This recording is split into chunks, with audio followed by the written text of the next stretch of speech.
Bonjour. Alors aujourd'hui, 14 février 2026, je vais vous proposer un exercice que j'ai intitulé Une ligne brisée dans le cadre de la leçon 3 suite de matrice.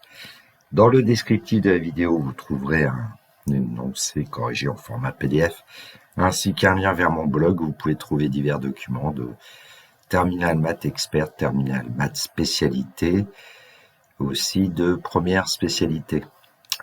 N'hésitez pas non plus à aller voir les playlists sur ma chaîne parce qu'il y a beaucoup de vidéos et notamment pour préparer le bac spécialité. L'énoncé, le plan est muni d'un repère orthonormé direct, O, vecteur U, vecteur V. Les suites xn et yn de réel sont définies par x0 égale 8, y0 égale 0, et xn plus 1 égale 1 demi de yn plus 1 égale 1 demi de xn. Pour tout entier naturel n, le point Mn a pour coordonnées xn, yn, évidemment dans le plan. Partie A, pour tout entier naturel n, un c'est la matrice colonne xn, yn. Grand A est la matrice de première ligne 0, 1,5, deuxième ligne 1,5, 0. Question 1. Montrer que pour tout entier naturel n, un plus 1 égale à un. On admet que pour tout entier naturel n, un c'est a puissance n u0, ça c'est montré par récurrence. Question 2. Donner sans justifier uk pour k entier compris entre 0 et 4. Question 3. Sur le graphique en annexe, placer les points mk pour k entier compris entre 0 et 4. Tracer les segments mk, mk plus 1 pour k entier compris entre 0 et 3. Bon, voici le graphique donné en annexe. Le point M0 a été placé. Voilà, le point M0 a pour coordonnées 8, 0. Alors, je vais corriger cette partie A et puis ensuite on verra pour la partie B. Donc, la question 1, montrer que pour tout entier naturel n, un plus 1 égale à un. Bon, grosso modo, la suite un, on peut considérer que c'est une suite géométrique de raison A. Du coup, on a ce résultat pour tout entier naturel n, un égale à puissance n u0 qu'on admet. Alors, la matrice A a été donnée, la matrice un aussi. Alors, on va dire, pour tout n appartenant à grand n,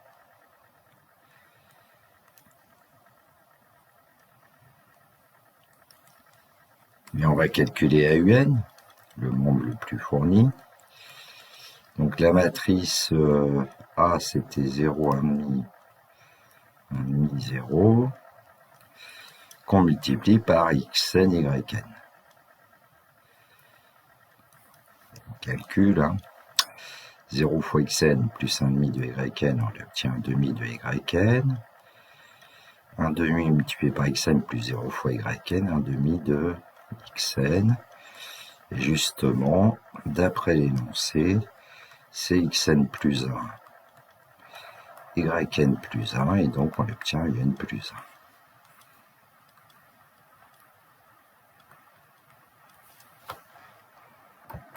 Question 2, données sans justifier, UK, pour k entier compris entre 0 et 4. Bon, j'ai mis de données sans justifier, parce que c'est pas très difficile à faire, mais bon. Alors, U0, déjà, bon, on va quand même le dire, c'est x0, y0, et on disait que x0, y0, c'était 8, 0. Bon. Alors, comment on calculerait U1, hein, ce serait A, U0, d'après les questions précédentes, donc on va faire le calcul quand même un peu, 0, 1,5, 0 ici.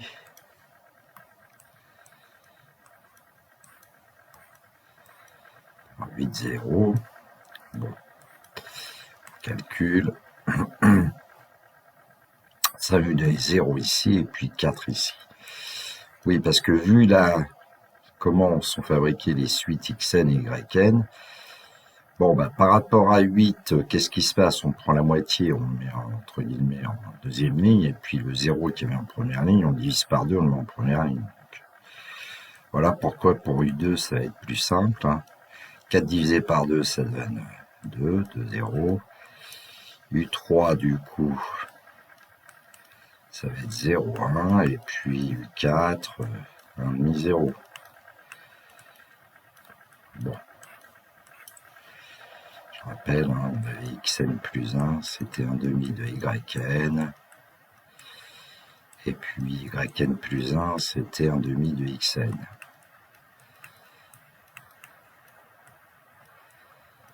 Bon. Question 3 sur le graphique en Alex. Placez les points MK pour k entier compris entre 0 et 4. Tracez les segments MK plus 1 pour k entier compris entre 0 et 3. Alors, on vient de trouver quand même les coordonnées des points M1, puisque M1, c'est le point qui correspond à la matrice U1. Donc, on a M1 ici.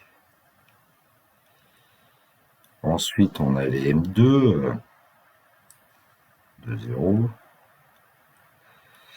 Pour M3, 0. Et puis pour M4, 1 demi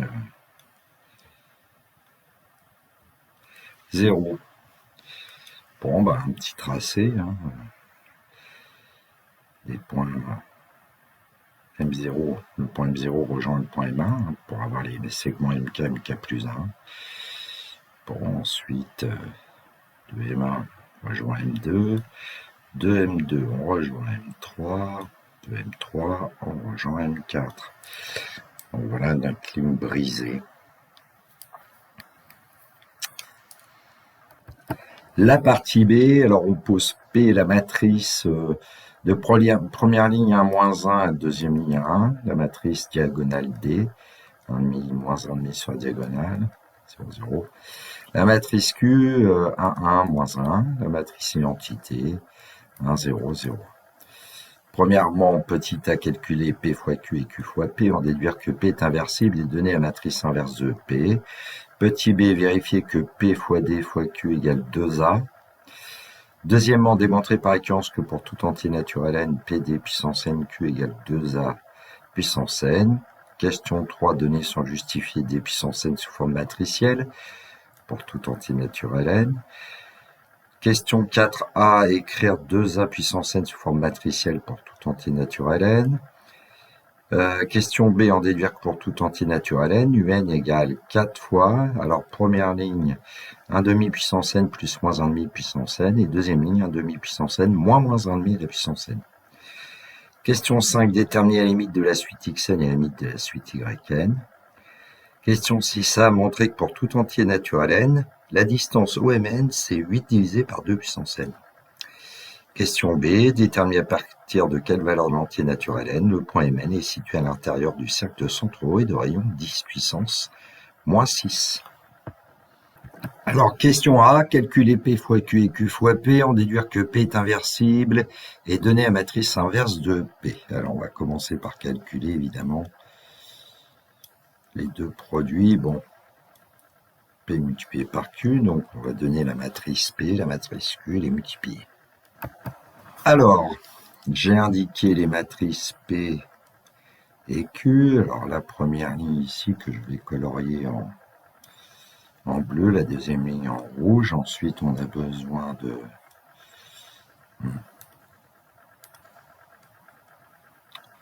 Je vais colorier en vert la première ligne de la deuxième matrice et en jaune la deuxième ligne. Bon, c'est pas obligatoire, hein. Alors, c'est pas comme ça que j'aurais dû faire, pardon. Donc, j'ai plutôt représenté les colonnes, hein. Donc, première ligne est là, scalaire en fait C1, la première colonne de la deuxième matrice, 1 fois 1, plus moins 1 fois moins 1, on va obtenir 2. Ah.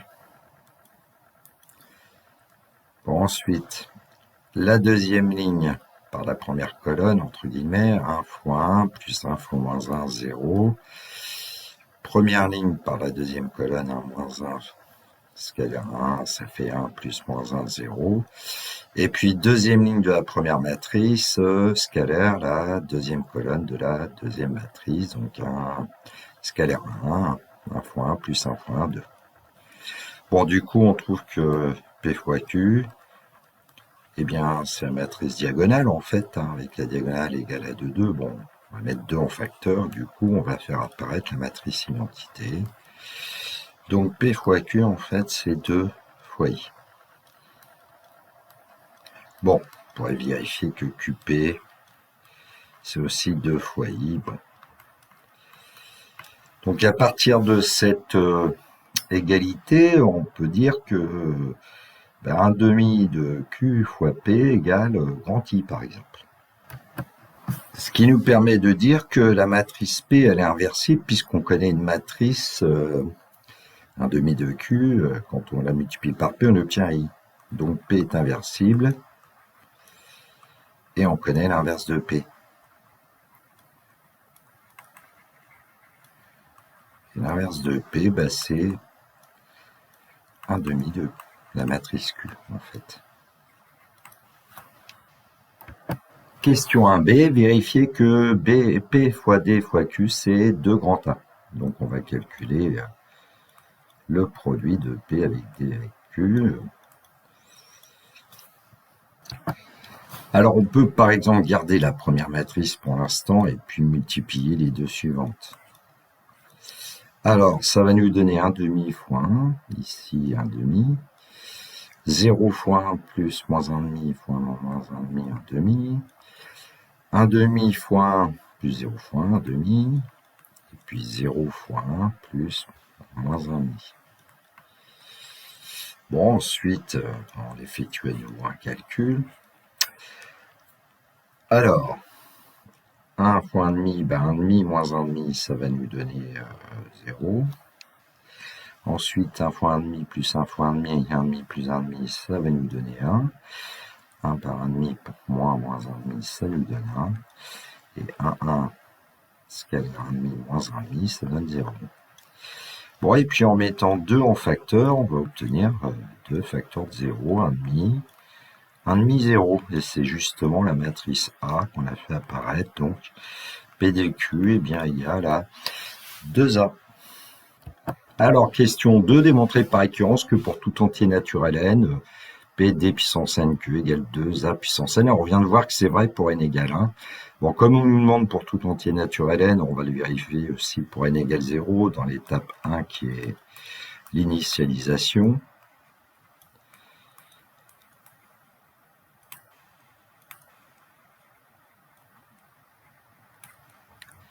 Donc, on va vérifier que P fois D puissance 0 fois Q, c'est 2A puissance 0 avec la convention qu'une matrice à puissance 0, c'est entité. Bon, plutôt pour les matrices inversibles, mais D et A sont inversibles. Alors, qu'est-ce qu'on peut dire du premier membre, là, P fois D puissance 0 fois Q, c'est en fait P multiplié par l'identité multiplié par Q. Donc, c'est en fait la matrice P fois Q. Et la matrice P fois Q, on avait vu que c'était 2 fois l'identité. Bon, il suffit de se dire que la puissance 0, c'est l'identité. Puis du coup, on a bien vérifié l'initialisation. L'hérédité, maintenant, supposons que P fois D puissance NQ égale 2A puissance N pour un certain entier N supérieur ou égal à 0. Alors, je vais souligner cette égalité, qui est ce qu'on appelle en général l'hypothèse de récurrence, je vais appeler HR, qu'on peut utiliser évidemment. Et puis montrons alors que la propriété est vraie en n plus 1, c'est-à-dire que P d puissance n plus 1 q égale 2 à la puissance n plus 1, partout on va remplacer n par n plus 1, évidemment le résultat à démontrer, on s'en sert pas. Bon, la question pour la récurrence, c'est toujours comment peut-on passer du rang n au rang n plus 1. Alors ici, j'ai envie de dire, le membre le plus simple, c'est quand même le deuxième, 2A puissance n et 2A puissance n plus 1. Donc, on va plutôt s'intéresser au deuxième membre. Alors d'abord, dire que A puissance n plus 1, c'est A puissance n fois A ou A fois A puissance n. Bon, ici, comme il y a un facteur 2, ce qu'on va faire, c'est qu'on va injecter à chaque fois un 2, et ici, en fait, on va avoir un 4, 2 fois 2, 4. Bon, ce qui permet de dire que 4A puissance n plus 1, eh bien, c'est P fois D fois Q. Ça, on l'avait trouvé dans une question précédente. Et par hypothèse de récurrence, c'est 2A puissance n, c'est P fois D puissance n fois Q. Ce qui fait qu'on va trouver, alors, P fois D. Et puis, au niveau du centre, on va avoir Q fois P, que je vais mettre entre parenthèses parce que c'est comme cela qu'on va pouvoir continuer. Puisque Q fois P, en fait, c'est 2 fois l'identité. Ce qui fait que, bon, le 2, on va pouvoir le placer devant, hein, et on va avoir P fois D fois l'identité, qui ne change rien, fois D puissance N fois Q. Et donc, on va avoir 2P D à la puissance N plus 1 fois Q. Et puis, en simplifiant par 2, évidemment, on va avoir le résultat qu'on voulait. On a 4 à la puissance N plus 1 égale 2 fois P fois D puissance N plus 1 fois Q. Donc, on peut conclure. Alors, la question 3, données sont justifiées, D puissance N sous forme matricielle pour tout entier naturel N. Alors, qu'est-ce qu'on savait sur la matrice D? C'était 1 demi, 0, 0, moins 1 demi. Bon, bah, d'après le cours, on sait qu'à ce moment-là, pour tout N appartenant à grand N, eh bien, D est une matrice diagonale, donc D puissance N, ce sont les termes de sa diagonale à la puissance N. Et les autres termes, c'est 0. Bon, ça pourrait se démontrer par récurrence. Question 4a, écrire 2a à la puissance n sous forme matricielle pour tout entier naturel n. On va tout de suite le dire, hein, pour tout n appartenant à grand N. Qu'est-ce qu'on sait sur 2a puissance n? Ben, on a vu que c'était P fois D puissance n fois Q. Bon, il y a un petit peu de travail ici, hein, il va falloir exprimer les matrices. Alors, il me semble que c'était ça, je ne me trompe pas. Bon, D puissance n, on vient de le trouver, hein, 1 demi à la puissance n, 0, 0, moins 1 demi à la puissance n. Et la matrice Q dans mes souvenirs, c'était 1, 1, moins 1, 1. Je vais quand même vérifier tout ce que j'ai écrit. Bien, donc je vais conserver la première matrice et multiplier les deux suivantes. Alors, 1 demi puissance n fois 1 plus 0 fois moins 1, ben, on va obtenir 1 demi à la puissance n. Ensuite, ben, 1 demi puissance, je vais peut-être le faire plutôt comme ça, 0 fois 1, 0 plus moins 1 fois moins 1 demi à la puissance n, j'ai également moins 1 demi à la puissance n. Ensuite, 1 demi puissance n fois 1 plus 0 fois 1, ben, ça va nous donner 1 demi puissance n. Et pour finir, 0 fois 1 plus moins 1 demi à la puissance n fois 1, donc moins 1 demi à la puissance n. Bon, plus qu'une ligne, donc 2a puissance n va être égal à... Alors, 1 fois 1 demi puissance n moins 1 fois moins 1, ben 1 demi puissance n plus moins 1 demi à la puissance n.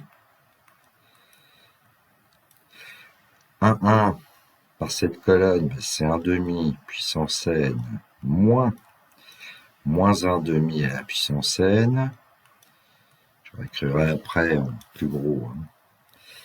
Et puis, troisième terme ici, alors 1 moins 1, facteur de 1 demi puissance n moins 1 demi puissance n, eh bien 1 demi puissance n moins 1 demi à la puissance n. Et puis le dernier, ben 1, ben donc on va obtenir 1 demi puissance n plus moins 1 demi à la puissance n. Ce qui fait que sur la diagonale principale, c'est le même nombre, et sur l'autre diagonale, c'est le même nombre aussi. Donc à l'écran, vous voyez, c'est mieux écrit. Hein, donc voilà ce que j'étais en train de dire. Sur la diagonale principale, c'est le même nombre. Sur l'autre diagonale, c'est aussi le même nombre. C'est juste une remarque comme ça. Bon, autrement dit, si on appelait alpha alpha, ici on aurait bêta bêta. Bon. Petit b, déduire que pour tout entier naturel n, un égale 4, et puis facteur de 1 demi puissance n plus moins 1 demi à la puissance n sur la première ligne, et 1 demi puissance n moins 1 demi à la puissance n sur la deuxième. Alors, comment est-ce qu'on va procéder? On sait que pour tout n appartenant à grand N, d'après une question précédente, un, c'est a puissance n u0. Quand j'ai une question précédente, ça devait être la première de la partie B qu'on admettait.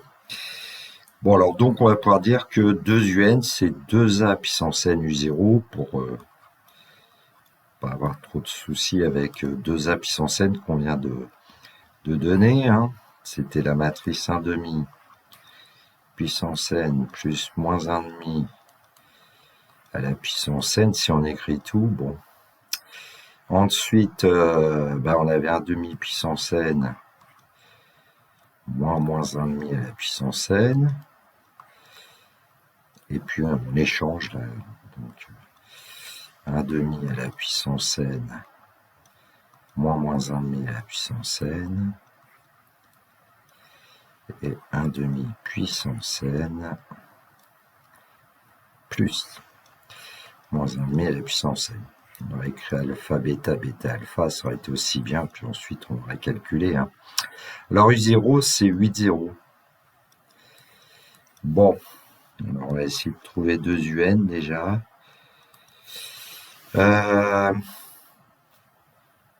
Donc, 8, 0, ça va nous simplifier la vie, le 0 là.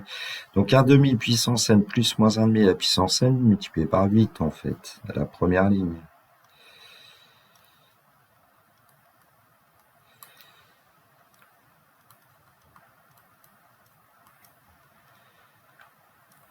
Et puis, à la deuxième,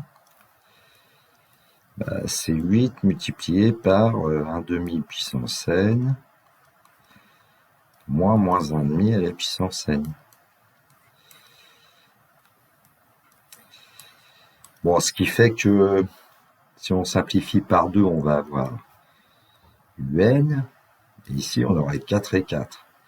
Ce qui fait que le 4, on va le mettre devant.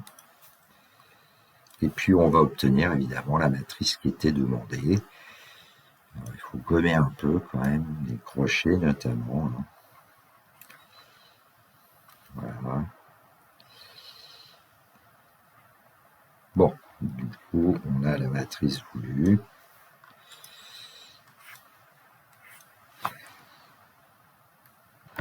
Alors, question 5, déterminer la limite des suites xn et yn, mais avant de déterminer les limites de ces suites, ce serait bien de connaître xn et yn. Alors, nous, on vient de démontrer que un, c'est 4, et puis, alors 1 demi puissance n plus moins 1 demi à la puissance n, la première ligne, et 1 demi puissance n moins 1 demi à la puissance n à la deuxième ligne. Bon, et puis un, on sait que c'est xn, yn. Bon, du coup, on les connaît, xn et yn. Alors, xn, c'est 4 facteur de 1 demi à la puissance n plus moins 1 demi à la puissance n. Et puis yn, c'est 4 facteur de 1 demi à la puissance n moins 1 demi à la puissance n. Voilà nos expressions de xn et yn. Bon, on va chercher la limite de xn. Pour la limite de yn, vous ferez de manière analogue parce que ça va beaucoup se ressembler en fait, à part les signes plus, là, il y a un signe moins. Alors pour la limite, eh bien pour une suite géométrique, j'ai envie de dire, du type q puissance n, lorsque q est un réel compris strictement entre moins 1 et 1, sa limite, on sait que c'est 0. Bon, alors du coup, ici, que q soit égal à 1,5 ou moins 1,5, on obtient 0 comme limite. Donc limite de 1,5 puissance n, c'est 0. Quand n tend vers plus infini, mais aussi la limite de moins 1,5 à puissance n. Et donc la somme va tendre aussi vers 0 plus 0, donc 0.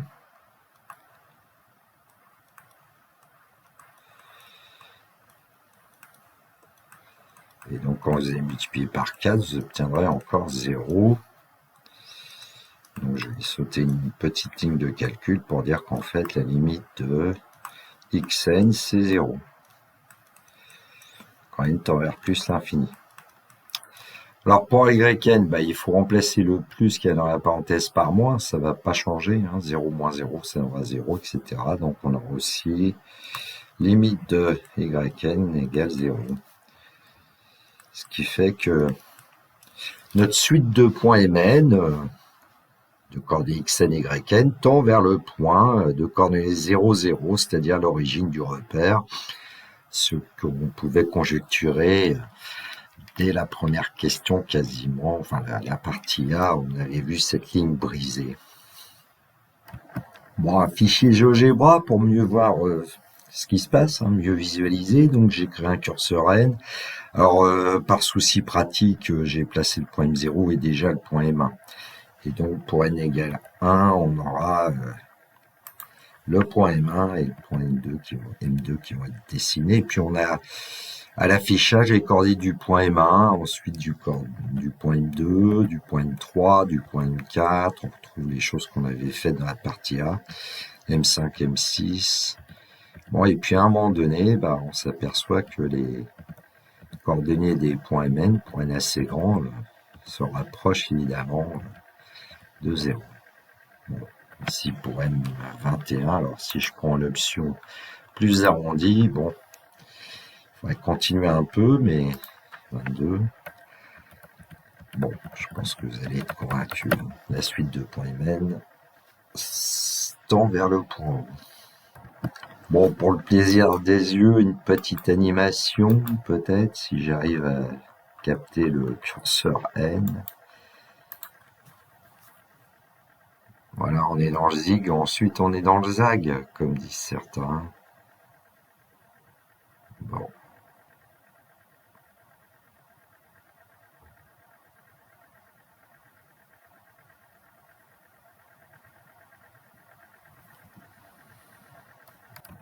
Question 6a, montrer que pour tout entier naturel n, où mn égale 8 divisé par 2 puissance n. Alors, avant d'établir ce résultat, on va vérifier un peu sur la figure quand même que cette égalité a un sens. Au M0, bah M0, on sait que c'est 0,8, 8,0, pardon. Et donc au M0, c'est 8. Et 8, c'est bien 8 divisé par 2 puissance 0. Alors on pourrait le faire avec M1, puisque M1, on se connaît ses coordonnées, 0,4. Ou M1, c'est donc 4. Et puis 4, c'est bien 8 divisé par 2 à la puissance 1. On pourrait faire la même chose avec les points M2, M3, M4, hein, donc ça a un sens. On a l'impression quand même que effectivement cette suite OMN, elle est géométrique de raison 1,5. On divise par 2 à chaque fois les longueurs. Bon, alors on va le justifier. Alors on sait que Mn a pour coordonnées xn, yn.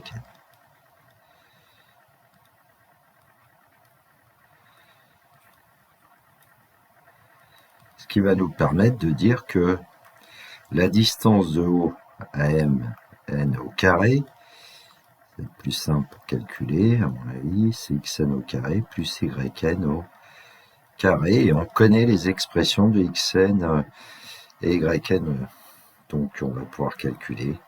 Donc on avait 4, alors 1,5 à la puissance n, plus moins 1,5 à la puissance n,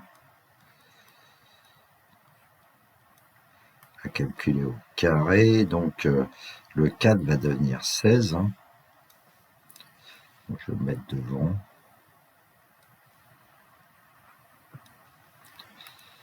Et puis on aura aussi plus, le 4 au carré ça donnera 16, finalement 1,5 à la puissance n,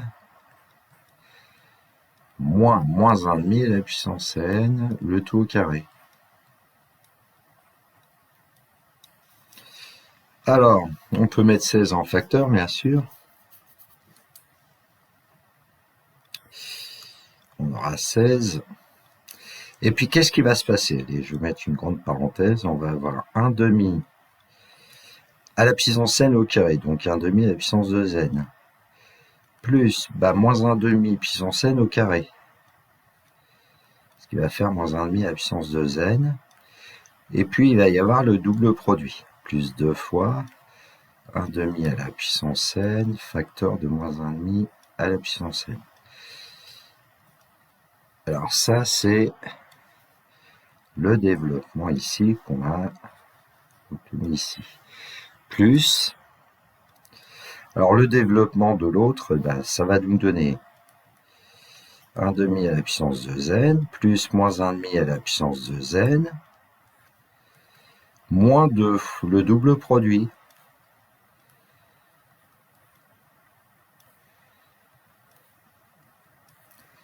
Ce qui fait qu'il va y avoir une simplification qui va s'effectuer. On voit laquelle a priori, j'espère. Donc le développement ici, on l'a ici. Bon, les doubles produits vont s'en aller. Du coup, bon, je vais gommer. Les doubles produits s'en vont.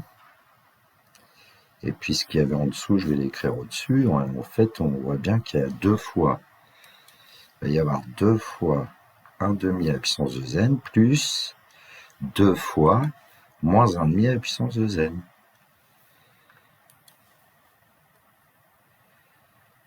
Ce qui fait que,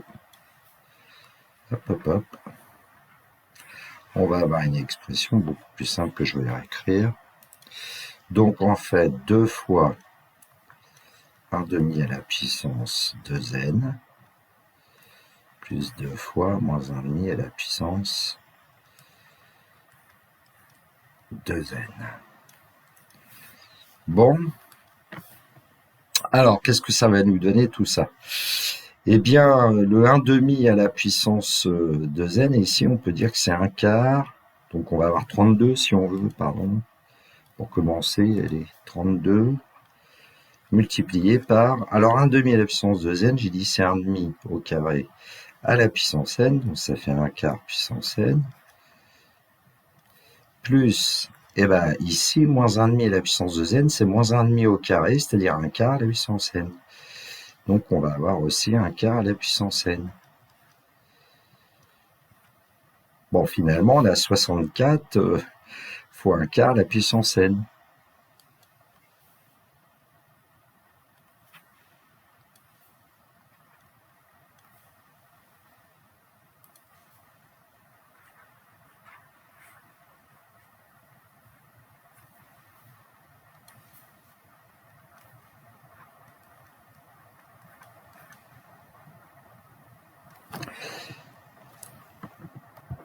Et donc, pour obtenir OMN, on peut se dire que c'est la racine carrée de ce qu'on avait ici. Alors, la racine carrée de 64, c'est 8. Et la racine carrée de 1 quart, c'est 1 demi. Donc, ça nous donne bien 8 fois 1 demi à la puissance n. Et puis, 8 fois 1 demi à la puissance n, c'est 8 sur 2 puissance n. Bon. La question B, déterminer à partir de quelle valeur l'antinaturel n, le point Mn est situé à l'intérieur du cercle de centroïde de rayon 10 puissance moins 6. Alors nous, on vient de voir que pour tout n appartenant à grand N, OMN est égal à 8 divisé par 2 puissance n. Bon, 8 divisé par 2 puissance n, c'est une suite qui tend vers 0 quand elle tend vers plus l'infini, 8 sur l'infini. Donc le point Mn se rapproche du point O, donc à un moment donné, les points Mn vont bien être situés à l'intérieur d'un cercle de centre O et de rayon 10 puissance moins 6, qui est tout petit, mais bon. Alors, qu'est-ce qu'on veut, nous? Eh bien, on veut que la distance OMN soit inférieure ou égale à 10 puissance moins 6, pour être situé à l'intérieur, pas forcément strictement. Ça n'a pas beaucoup d'importance ici, à mon avis, mais ça veut dire que 8 sur 2 puissance n doit être inférieur ou égal à 10 puissance moins 6. Ce qui signifie finalement que 2 puissance n, je multiplie par 2 puissance n les deux membres de l'inégalité, c'est un nombre positif, on ne change pas le sens, puis on divise par 10 puissance moins 6 qui revient multiplié par 10 puissance 6, donc on va obtenir ça. 8 millions doit être inférieur ou égal à 2 puissance n. Bon, bah, on va prendre le logarithme de 8 millions qui doit être inférieur ou égal au logarithme népérien de 2 puissance n. On ne change pas le sens avec la fonction logarithme népérien. Ce qui nous dit que le logarithme de 8 millions c'est inférieur ou égal à n ln de 2 par propriété algébrique du logarithme. Bon, bah du coup, on va obtenir ln de 8 millions divisé par ln de 2, qui est un nombre strictement positif, ln de 2, donc on ne change pas le sens. Donc on doit obtenir les valeurs de n qui sont supérieures ou égales à cette expression qu'il y a dans le premier membre. Bah, on prend une valeur approchée, puis comme n est un nombre entier, bah, on va obtenir à partir de quel entier, effectivement, le point Mn est situé à l'intérieur du cercle de centroïde de rayon 10 puissance moins 6. Bon, alors j'ai écrit plutôt n supérieur ou égal à ln de 8 millions sur ln de 2, ça ne change rien, et puis une valeur approchée de ce nombre, c'est 22,93, donc ça veut dire que n doit être supérieur ou égal à 23 pour que le point Mn soit situé à l'intérieur du cercle de centroïde de rayon 10 puissance moins 6. Bon, bah ça va être la fin. The end.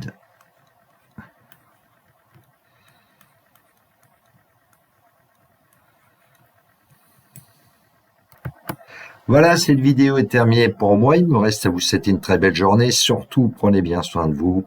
Que la force soit avec tous ceux qui étudient. Au revoir.